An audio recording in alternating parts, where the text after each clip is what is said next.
Hello everyone. Welcome back to our special series of New Income Tax Bill 2025. अगर आप भी new income tax bill 2025 के बारे में और जानना चाहते हैं तो हमारे चैनल को सब्सक्राइब कर लीजिए और अगर पुरानी वीडियो नहीं देखी है तो जरूर देखें। आज की वीडियो में हम बात करेंगे clubbing of total income as per new income tax bill 2025। तो बिना किसी देरी के चलिए शुरू करते हैं।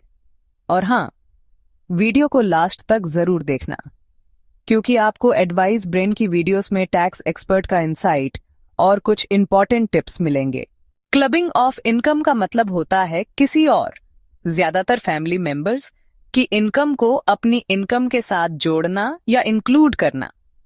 ये section 99 of the new income tax के अंडर अलाउ है, लेकिन कुछ स्पेसिफिक पर्सन्स और स्पेसिफिक सिनेरियोस पर रिस्ट्रिक्शंस लगाई गई है ताकि इस प्रैक्टिस को डिस्करेज किया जा सके। Section 96 transfer of income without transfer of assets. अगर आप किसी भी तरीके से एग्रीमेंट या किसी और तरीके से इनकम ट्रांसफर कर रहे हो बिना एसेट ट्रांसफर किए, तो उस एसेट से जो भी इनकम आएगी वो ट्रांसफर करने वाले के हाथ में ही क्लब होगी। Section 97 chargeability of income in transfer of assets. अगर किसी भी इंसान को किसी रेवोकेबल ट्रांसफर ऑफ एसेट्स, जिसे बाद में वापस लिया जा सकता है, के जरिए इनकम मिलती है तो वो इनकम ट्रांसफर करने वाले की टोटल इनकम का हिस्सा माना जाएगा और उसी के हाथ में टैक्स लगेगा। एग्जाम्पल समझते हैं। मान लो मिस्टर ए के पास एक शॉप है जो 10,000 पर मंथ का रेंट देती है।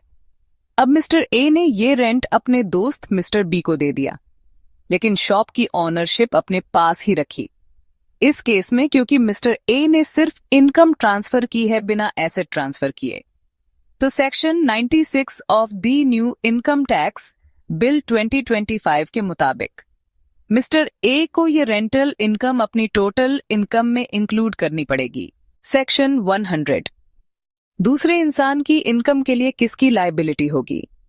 अगर सेक्शन 100 के मुताबिक किसी दूसरे इंसान जो एसएससी नहीं है कि इनकम किसी एसेट या फर्म के मेंबरशिप से होती है और वो एसएससी की टोटल इनकम में इंक्लूड की जाती है इस चैप्टर के अंडर या सेक्शन 25 ए के अंडर, तो जिस इंसान के नाम पे वो एसेट रजिस्टर्ड है उसको उस पोर्शन का टैक्स देना पड़ेगा जो एसएससी की इनकम में इंक्लूड किया गया है।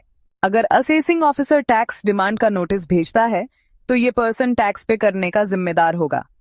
अगर एसेट जॉइंट ऑनरशिप में है तो सभी जॉइंट ऑनर्स मिलकर और अलग अलग भी उस टैक्स के लिए लायबल होंगे। So these are the provisions related to assets ownership.